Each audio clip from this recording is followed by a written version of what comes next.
For today's video, i-share ko lang sa inyo kung gaano kaimportante ang TESDA NC2 o National Certificate. Gaano po ba ito kaimportante na mayroon tayong NC2? Ang NC2 guys, nagagaling sa TESDA ay napaka-importante kasi meron ka lang na ganitong certificate ay pwede ka na pong ma-hire ng isang employer. Lalo na kung kayo po ay nagpaplano na mag-abroad. Kung kayo ay merong NC2 na galing po sa TESDA, ay ibig sabihin po ay dumaan kayo sa training. Ay meron po ngayon sa online na namimeke ng TESDA NC2 na binibenta po sa online ng around 3,500 pesos. Wag po tayong maingganyo sa mga ibinibenta ng mga peking documents. Kung kayo po ay merong certificate na peke, ay matitrace naman po yun ng employer kasi kada NC2 po ay may mga serial number yan. Ay dumaan na lang po kayo sa tamang proseso at hindi mo din magagamit yan kung kayo ay nagbabalak mag-abroad.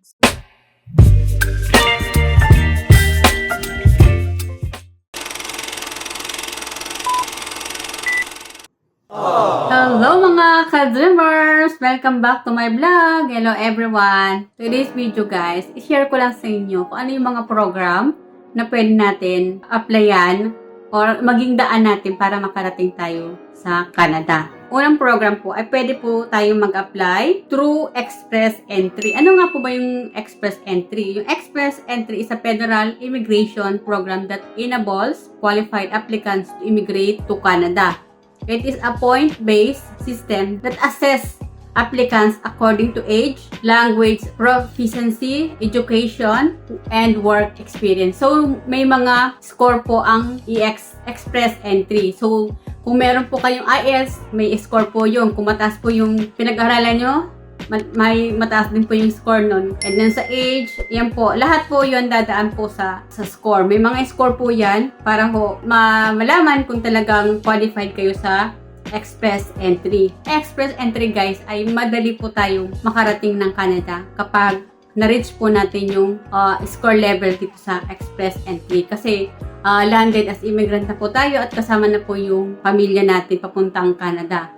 Siyempre, kailangan po ng PUF para makasama po sila sa application. Tapos guys, ano yung second na program? Yung Provincial Nominee Program or PNP. Ano nga po ba yung PNP? It's a program that allows Canadian provinces and territories to nominate individuals for permanent residence based on their skills and experience. Okay, each province and territory has its own criteria for nominating individuals, which may include a job offer, language proficiency, education, and other factors. Okay?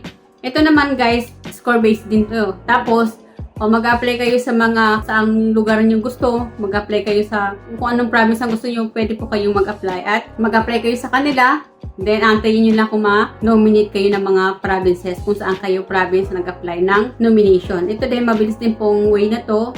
Landed as immigrant din po kayo sa Canada. Okay guys? Tapos ano pa yung ibang program guys? Yung TFWP. Okay? Temporary Foreign Worker Program. Sa Temporary Foreign Worker Program ay may mga stream po kung ano yung mga pwede nyong applyan na work sa Canada. Yung high-skilled stream, low-skilled stream, in-home care, seasonal agriculture, and then academics, and then yung agricultural, ayan po, pwede nyo pong applyan yan through Temporary Foreign Worker Program. So, LMIA based naman po siya. So, si AMO, yung mga employer sa Canada ay mag-hire po ng Temporary Foreign Worker para mabigyan sila ng LMIA. Okay.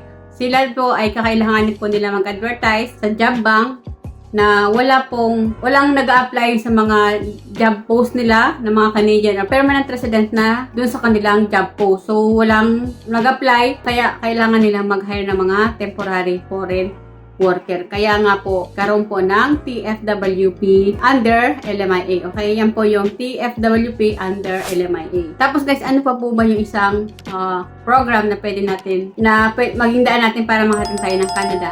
Yung international student guys. Yan po. Or IS is international student. Siyempre, itong international student na to ay kailangan po natin ng malaking pera.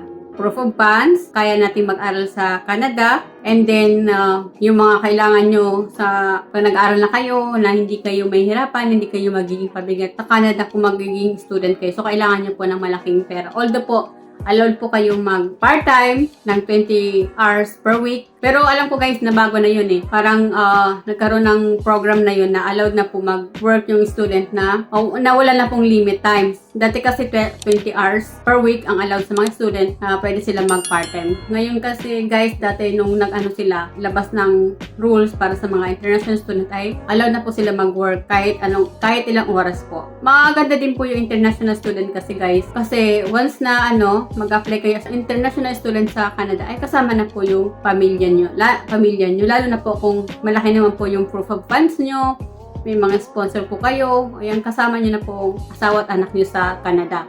And then kapag international student naman po kayo, tapos kung kasama nyo po yung common law partner nyo and asawa ay magkakaroon po ng open work permit. So, allowed po mag-work sa Canada ng kahit ilang work po ang pwedeng pasukan o ilang amo ang pwede pong pagtrabahuan. Okay, marami po. Allowed po sila mag-work kung ilang work ang kaya nila. Sa mga anak naman po ay free school naman po. Okay, so libre naman po ang pag-aaral ng mga bata sa Canada kung under kayo ng international student. So yun lang guys, ang sa international student ay kailangan po talaga ng malaking pera. Tapos guys, kapag international student naman kayo ay pwede na po kayong mag-apply ng permanent resident kapag nasa Canada na po kayo. Kapag natapos nyo yung program or yung mga asawa nyo po ay mga high school naman, mabilis sila makapag-apply ng permanent residency. So, depende po sa mga experience, sa mga skilled na mga partner nyo na madali kayo makapag-apply ng permanent residency. So, marami na rin po ako nabasa na wala pang 1 year as a student, international student, pero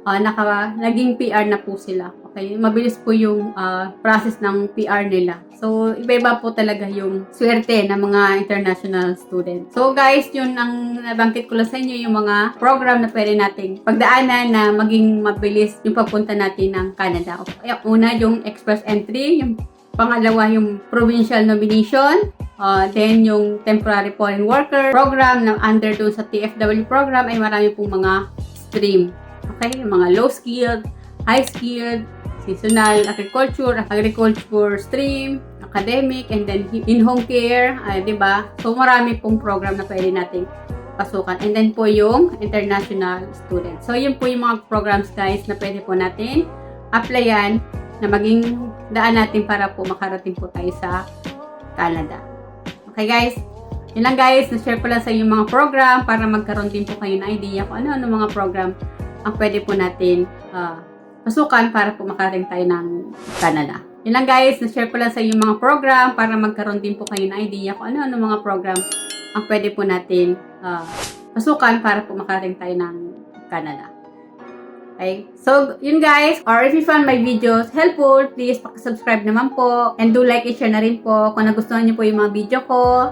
Please, pakiclick naman po yung bell notification para ma-notify po kayo kapag mayroon po akong bagong video. So, yun na guys. Sana nakatulong po ako sa inyo sa video ko na to. Thank you and good luck po sa mga gusto pong makarating ng Canada. Ayan na po yung mga program na pwede nyo pong pag-isipan kung ano po nga program ang pwede nyo pong pasukan. So, yun lang guys. Thank you for watching. Bye. God bless us all.